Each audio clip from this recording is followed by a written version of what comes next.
Hello aspirant, this question is from GATE 2019 Mechanical Engineering paper set 1, question number 14. It says, which one of the following welding methods provides the highest heat flux? The unit of heat flux is watt per mm square. Option A, oxyacetylene gas welding.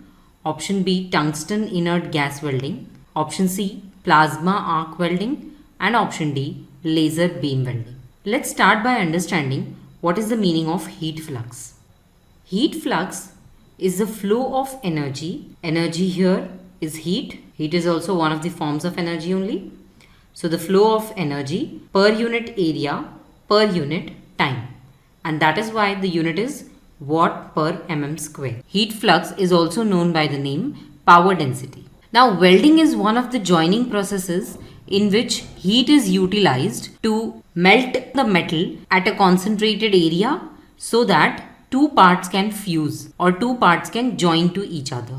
And when there is heat production, there is heat flux too. So we will compare the heat flux in different types of welding sources that are given in the options. Here we have a comparison between the different values of heat flux generated by different sources of energy in welding processes.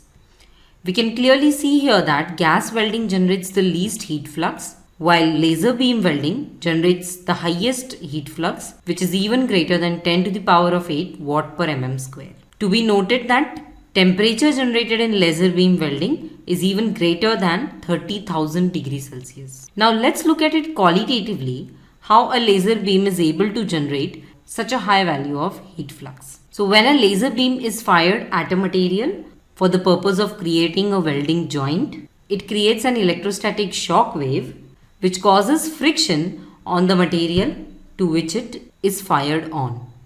This friction then directly heats the electrons. It targets the electrons in the ions of the material, and subsequently the ions are also instantly heated up. So as we can see, there is a rapid heating process going on when a laser beam is fired at a material to be welded. This rapid heating is rate at which heat is supplied, which is directly giving us the heat flux. So as there is a very concentrated heating of first the electrons in the ions of material and then the ions subsequently, we get a very rapid heating process, and hence the heat flux is highest in case of laser beam welding. To study laser beam welding in detail, you can refer to the NPTEL video lecture 15 Laser Beam Welding Joining Technologies for Metals by Dr. D.K. Dwivedi, IIT Roorkee. I hope that you have understood this explanation. Thank you.